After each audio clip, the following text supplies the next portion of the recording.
विष्णुं शशिवर्णं प्रसन्नवदनं ध्यायेत् सर्वविघ्नोपशान्तये। गुरुर्ब्रह्मा गुरुर्विष्णुर्गुरुर्देवो महेश्वरः, गुरुः साक्षात् परब्रह्म तस्मै श्रीगुरवे नमः। Okay.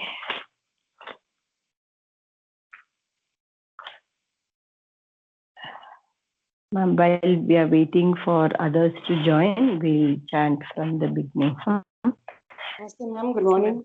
Kavita here. Good morning. Good morning. Give me a few minutes, ma'am. I'll just get started. Yeah, Jyoti, ma'am, we can start with you. You can chant from the beginning. Ma'am, I still have to get set up. Okay, no problem. Okay, ma'am. Okay. Om Shri Vishnu Sahasranama Stotram Narayanam Namaskritya Naram Chaiva Narottamam Devim Saraswatim Vyasam Tato Jayamudirayet. Om Atha Sakala Saubhagyadayaka Shri Vishnu Sahasranama Stotram Shuklam Baradharam Vishnum Shashivarnam Chaturbhujam प्रसन्नवदनं ध्यायेत् सर्वविघ्नोपशान्तये। यस्य द्विरदवक्त्राद्याः पारिषद्याः परशतं विघ्नं निघ्नन्ति सततं विश्वक्सेनं तमाश्रये। व्यासं वसिष्ठनप्तारं शक्तैः पौत्रमकल्मषं पराशरात्मजं वन्दे शुकतातं तपोनिधिम्। व्यासाय विष्णुरूपाय व्यासरूपाय विष्णवे नमो वै ब्रह्मनिधये वासिष्ठाय नमो नमः। अविकाराय शुद्धाय नित्याय परमात्मने सदैकरूपरूपाय विष्णवे सर्वजिष्णवे। यस्य स्मरणमात्रेण जन्म संसारबन्धनात् विमुच्यते। नमस्तस्मै विष्णवे प्रभविष्णवे। Okay. Anyone else wants to start? Yes, ma'am. Anybody else wants to continue? Ma'am. Yeah. Ma'am, can I continue? Continue. Ma'am, till which sloka, ma'am? I'll tell you to stop. Okay. I'll tell you to stop. You can continue. Om Namo Vishnave Prabhavishnave Shrivaishambayana Uvacha Shrutva Dharmana Sheshena Pavanani Shasharvashah Yudhishthirashantanavam Punarevabhyabhashata Yudhishthira Uvacha Kimekam Daivatam Loke Kim Vapyekam Parayanam Stuvandah कमर्चन्तः प्रात्मयुर्वानभाशुभम् को धर्मः सर्वधर्माणां भवतः परमो मतः किं जपन्मुच्यते जन्तुर्जन्म संसारबन्धनात् श्रीभीष्म उवाच जगत्प्रभुं देवदेवमनन्तं पुरुषोत्तमं स्तुवन्नाम सहस्रेण पुरुषः सततोऽतितः तमेव चार्चयन् नित्यं भक्त्या पुरुषमव्ययं ध्यायन् स्तुवन् नमस्यञ्च यजमानस्तमेव च अनादिनिधनं विष्णुं सर्वलोकमहेश्वरं लोकाध्यक्षं स्तुवन् नित्यं सर्वदुःखादिको भवेत् ब्रह्मण्यं सर्वधर्मज्ञं लोकानां कीर्तिवर्धनं लोकनाथं महद्भूतं सर्वभूतभवोद्भवम् एष मे सर्वधर्माणां धर्मोऽधिकतमो मतः यद्भक्त्या पुण्डरीकाक्षं स्तवैरच्चेन्नरस्तदा परमम्। Okay. Santosh. Okay, enough. Santosh, you continue. परमं यो महत्तेजः परमं यो महत्तपः परमं यो महद्ब्रह्म परमं यः परायणं पवित्राणां पवित्रं यो मङ्गलानां च मङ्गलं दैवतं देवतानां च भूतानां यो यः प्रतिपिता यतः सर्वाणि I'll repeat this line. Daivatam devatanam cha bhutanam yo vyayah pita.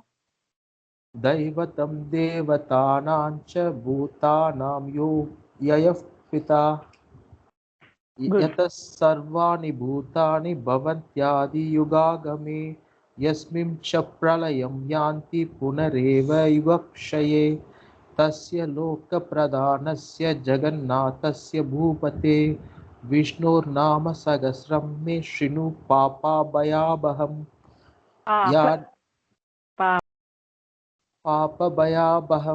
भयापहं यानि नामानि कौनानि विख्यातानि महात्मनः ऋषिभिः परिगीतानि तानि वक्ष्यामि भूतये. Okay, it was clear. Rishi before the ru, try to avoid ru there. Rishi, ri. Good. Next, Kavita ma'am, you want to try? Not yet, ma'am. I'm not learned. No problem. I'm just no listening. problem. Gayatri, you want to continue? Yes, ma'am. Hello, can you hear me? Yeah, feebly, but it's fine. Continue. Ma'am, may I know the slogan number? 21. Okay, ma'am.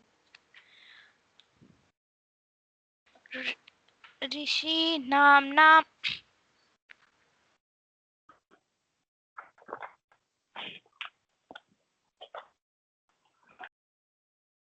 Hello?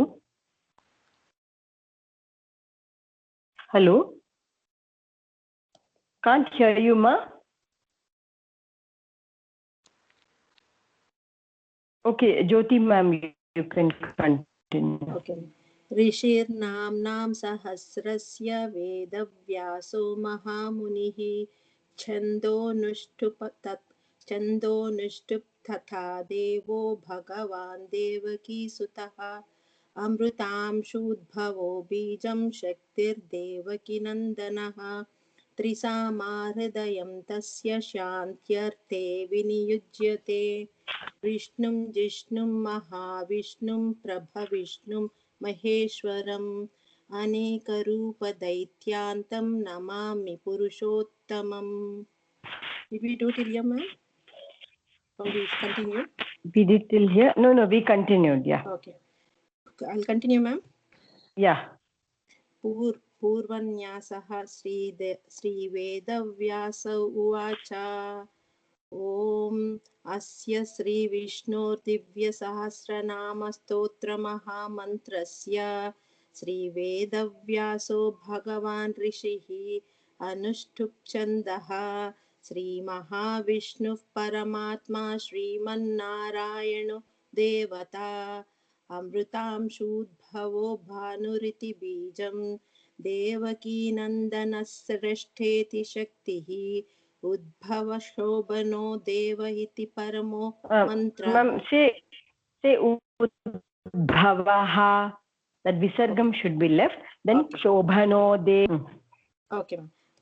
Udbhavaha Shobhano deva iti paramo mantraha Shankabhrannandaki chakriti kilakam Shankadhanva gadadhar ityastram रथाङ्गपाणिरक्षोभ्य इति नेत्रं त्रिसामासामगस्सामेति कवचम् आनन्दं परब्रह्मेति योनिः ऋतुः सुदर्शनकाल इति दिग्बन्धः श्रीविश्वरूप इति ध्यानं श्रीमहाविष्णुप्रीत्यर्थे सहस्रनाम जपे विनियोगः.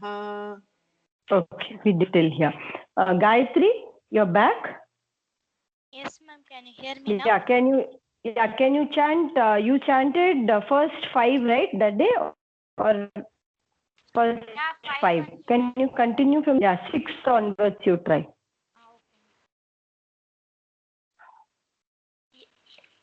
Yasya samrana mantrena. Yasya smarana mantra. Matrena. Yes, ma'am. Did you practice, ma? No, ma'am, I did not. Actually, I am having one competition, ma'am. For that, I was practicing. Okay. I cannot. Okay. Will you practice and then attempt? Today maybe you can make some time. It will not take time. Maximum 15-20 minutes. I want you to practice shloka number 6 to 10. Only 5. It will not take more than 15 minutes. Okay. Make time and tomorrow you chant. Okay, ma'am. Okay, let's. Anybody else wants to do the previous lesson? Litika, you want to chant the previous? Yes, ma'am. This one. Asya Shri Vishnor from there. Ma'am, 1 second, ma'am. Yes, ma'am. अस्य श्रीविष्णोर्दिव्यसहस्रनामस्तोत्रमहामन्त्रस्य श्रीवेदव्यासो भगवान् ऋषिः अनुष्टुप् श्रीमहाविष्णुपरमात्मा श्रीमन्नारायणो देवता अमृतांशुद्भवो भानुरिति बीजं देवकीनन्दनष्टि उद्भवः क्षोभनो देव इति परमो मन्त्रः शङ्खबृन्नन्दकी चक्रीतिकीलकं शाङ्कर्गन्ध्वा this pronunciation, Jyoti ma'am, I wanted to correct for you also. Shar ing. Ir will come first, then ing will come. Shar ing. That ir will go with shar ing.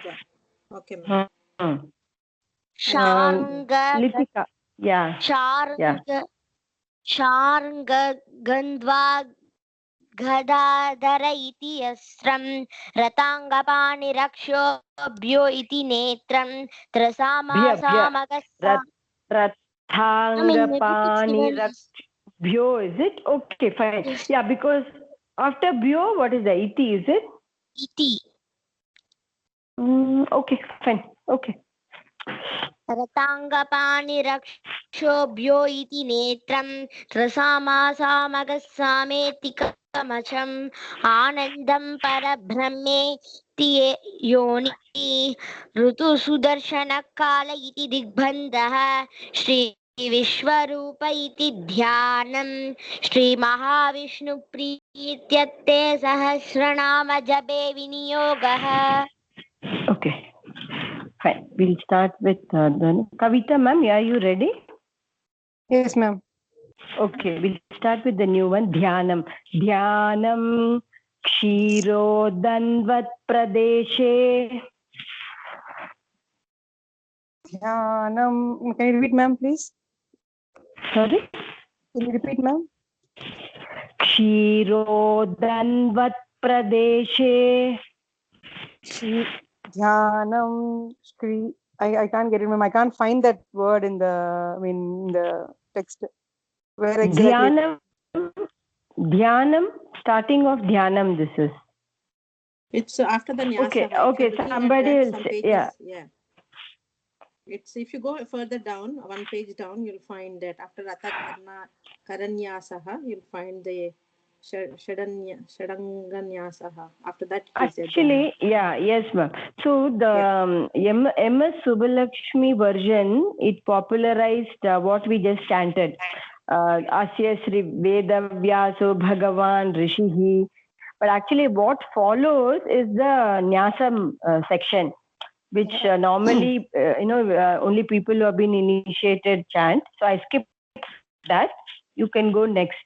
Okay, somebody else chant. Kalyani, you have that Dhyanam? I found it, ma'am. Kshirodanvat Pradeshe. Kshirodanvat Pradeshe. Kshirodanvat Pradeshe. Shuchimani Vilasat. Shuchimani Vilasat. Shuchimani Vilasat. Saikate Mauktikanam. Saikate Mautikanam. Saikate Mautikanam.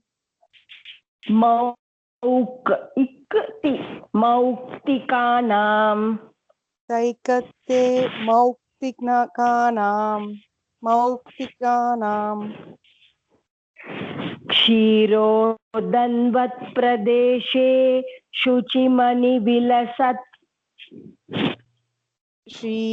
क्षीरोदन्वत् प्रदेशे शुचिमणिविलसत् क्षीरोदन्वत् प्रदेशे शुचिमणिविलसत् सैकते मौक्तिकानां सैकते मौक्तिकानां सैकते मौक्तिकानां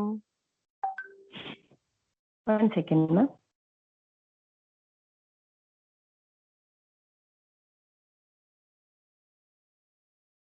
sorry माला क्लिप्ता सनस्थः सनस्थस् will say माला क्लिप्ता सनस्तस् माला क्लिप्ता सनस्तस् स्फटिकमणिनिभैर् स्फटिकमणिनिभैर् मणि नि short स्फटिकमणिनिभैर् स्फटिकमणिनिभैर् yeah again ma स्फटिकमणिनिभैर् मौक्तिकैर्मण्डिताङ्गः मौक्तिकैर्मण्डिताङ्गः मौक्तिकैर्मण्डिताङ्गः you have to hold ik okay मौक्तिकैर् not mouti you are saying mouti mauk ik should come before ti मौक्तिकैर्मण्डिताङ्गः yeah okay ma'am मौक्तिकैर्मण्डिताङ्गः मौक्तिकैर्मण्डिताङ्गः okay somebody else try next Kalyani you got this dhyanam okay she's on mute okay somebody else try Jyoti ma'am next yeah we'll follow the order it will be easy for us after Kavita ma'am Jyoti ma'am क्षीरोदन्वत् प्रदेशे शुचिमणि विलसत् सैकते मौक्तिकानां क्षीरोदन्वत् प्रदेशे शुचिमणिविलसत् सैकतेर्मौक्तिकानां क्षीरोदन्वत् प्रदेशे शुचिमणिविलसत् सैकतेर्मौक्तिकानां माला क्लिप्ता सनस्थस्फटिकमणिनिभैर्मौक्तिकैर्मण्डिताङ्गः माला क्लुप्ता सनस्तस्फटिकमणिनिभैर्मौक्तिकैर्मण्डिताङ्गः माला क्लुप्ता सनस्तस्फटिकमणिनिभैर्मौक्तिकैर्मण्डिताङ्गः okay next Santosh शुभ्रैरभ्रै शुभ्रैरभ्रै शुभ्रैरभ्रै रदभ्रै रदभ्रै okay रदभ्रै शुभ्रैरभ्रै रदभ्रै शुभ्रैरभ्रै रदभ्रै शुभ्रैरभ्रै रदभ्रै रूपरि विरचितैर् रूपरि विरचितैर् मुक्तपीयूषवर्षैः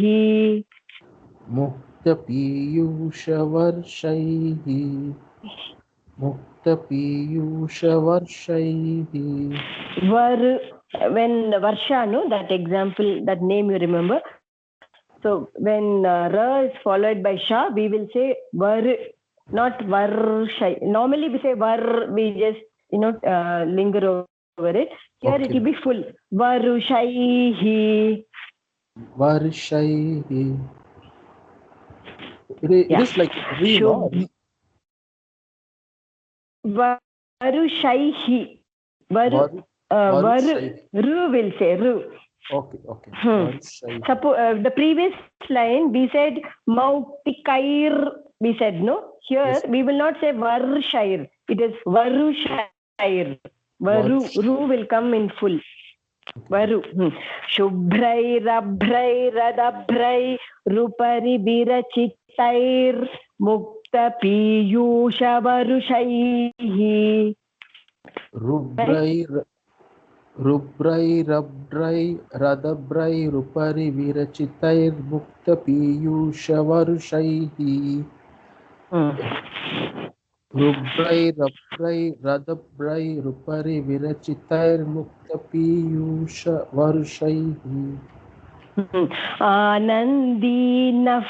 Naha plus punya will become naf. Anandi naf punya. Anandina Punya. Anandina Punya. Anandi. D is long. Okay. Anandina Punya. Punya. Again, D is long. Anandina Punya. Yeah. Dharanalina gada shankhapanir mukundaha. Darinalina Kada Shangapanir Mugundaha. No? Okay. Yeah, no. Go ahead. Correct. Darinalina Kada Shangapanir Mugundaha.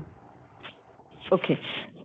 Anandina puniya darinalina gada shankhapanir mukundaha. Anandina Punya Darinalina Kada Shangapanir Mugundaha. Again, one more time. Anandina Punya Darinalina Kada Shangapanir Mugundaha. Okay. Next. Litika. Bhuvpadau.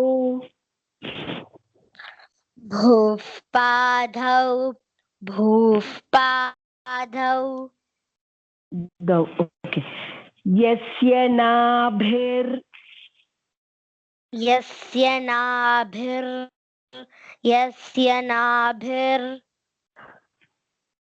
Viyadasura. Viyadhasura. Nilashchandra suryau. Nilaschandra Suryau. Nilaschandra Suryau. Chanet will when we say again we'll correct the tune. Chanetre. Chanetre. Bhuvpadau yasya nabhirviyadasura nilash chandra suryau chanetre. That's how it will come. But let's find the midpoint. Bhuvpadau yasya nabhirviyadasura nilash chandra suryau chanetre. Okay, so we'll stop viyadasura. After that we'll stop. Bhuvpadau yasya nabhirviyadasura. Bhuvpadau yasya nabhirviyadasura. Bhuvpadau yasya nabhirviyadasura. Nilaschandra suryau cha netre. Nilaschandra Suryau cha netre. Nilaschandra Suryau cha netre. Karnavashash. Karnavashash. Shirodhyaur. Shirodhyaur. Mukhamapi.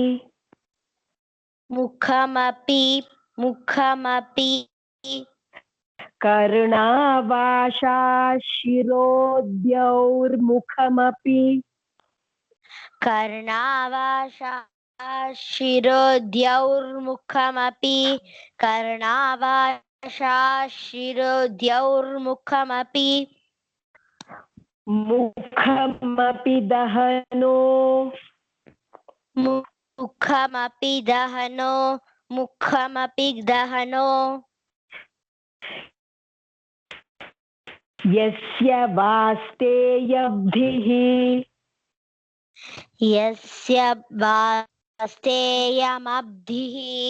यस्य वास्तेयमब्धिः कर्णावाशाशिरोद्यौर्मुखमपि दहनो यस्य वास्तेयमब्धिः try कर्णावाशाशिरोद्यौर्मुखमपि दहनो यस्य वास्तेयमब्धिः कर्णावाशाशिरोद्यौर्मुखमपि दहनो यस्य वास्तेयमब्धिः.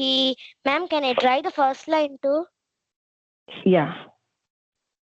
भूः पादौ यस्य नाभिर्दियदसुरत् नीलश्चन्द्रसूर्यौ च नेत्रे कर्णावाशार्चिरोद्यौर्मुखमपि दहनो यस्य वास्तेयमब्धिः. Good, good. Okay. Next, Deepak. Antastham. अन्तस्थम् अन्तस्थम् यस्य विश्वं यस्य विश्वं सुरनरखग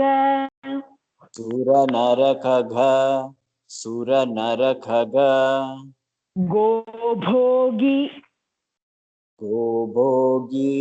गोभोगी गन्धर्वदैत्यैः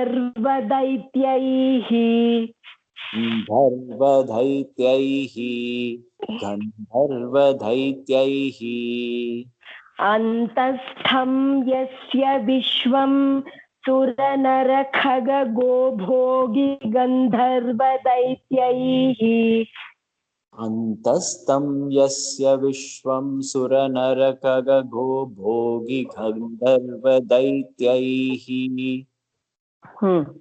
Again. अन्तस्तं यस्य विश्वं सुरनरखगो भोगी गन्धर्वदैत्यैः. So this tune is for the second line. 4 lines, right? So first you will get used to it.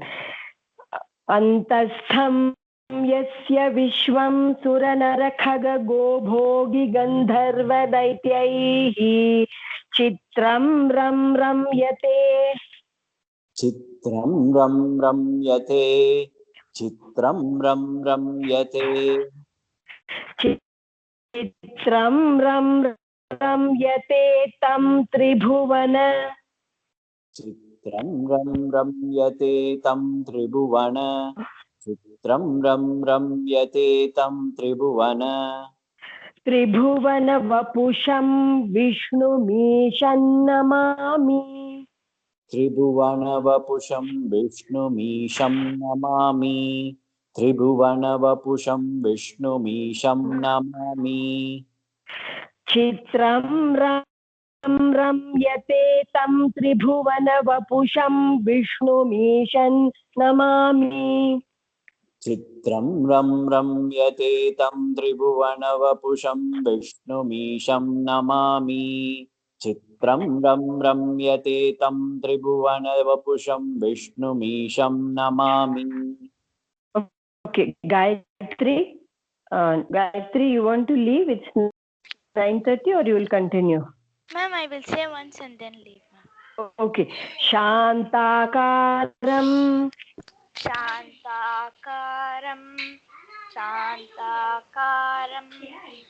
Bhujagasayanam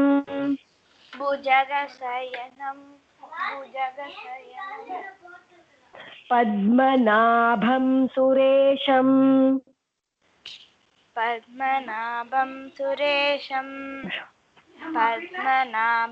Suresham Vishwadharam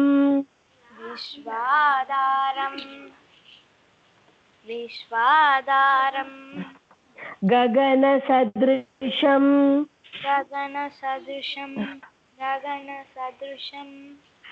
मेघवर्णं शुभांगं मेघवर्णं शुभांगं लक्ष्मीकान्तं लक्ष्मीकान्तं कान्तं not गान्तं कान्तं कमलनयनं कमलनयनं योगिहृद्यानगम्यं योगिहृद्यानगम्यं योगिहृद्यानगम्यं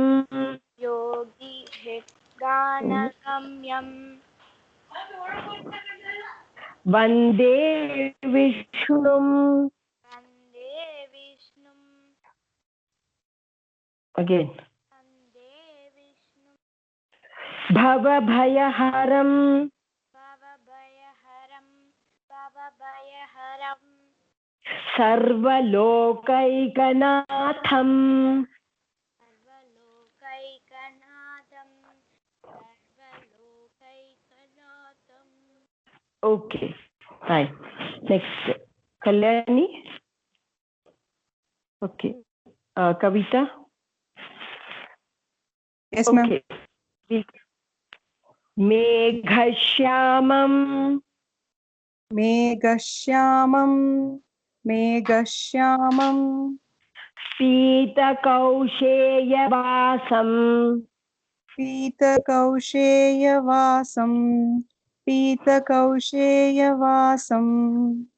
श्रीवत्साङ्कं श्रीवत्साङ्कं कौस्तुभोद्भासिताङ्गं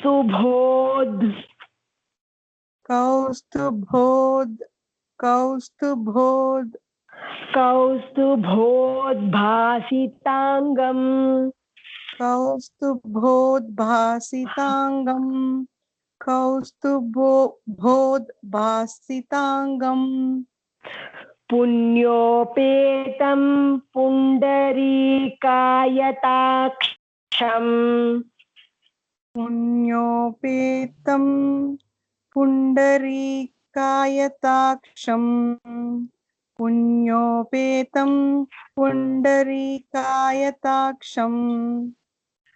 विष्णुं वन्दे सर्वलोकैकनाथं विष्णुं वन्दे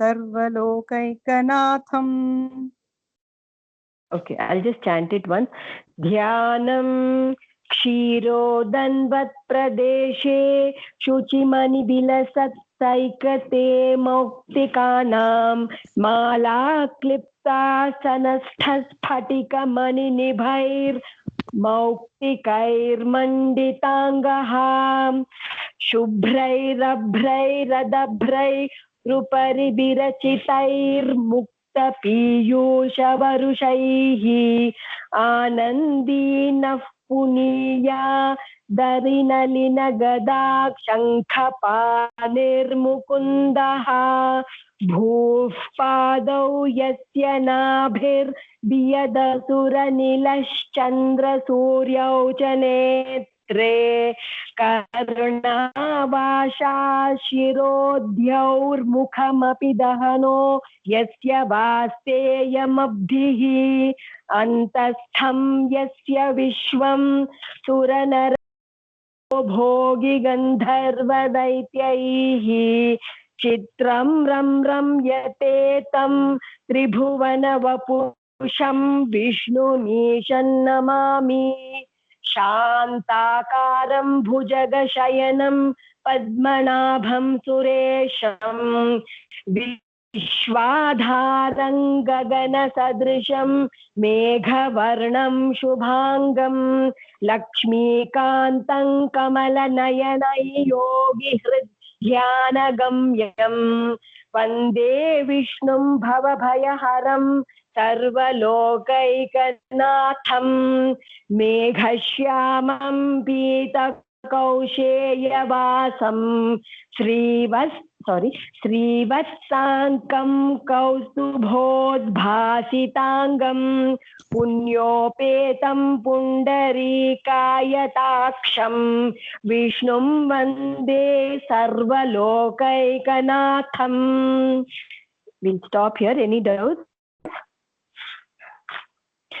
Okay. कायेन वाचा मनसेन्द्रियैर्वा बुद्ध्यात्मना वा प्रकृते स्वभावात् करोमि यद्यत् सकलं परस्मै नारायणायेति समर्पयामि. Thank you. See you in tomorrow's class. Thank you, ma'am. Bye. Bye. Ma'am.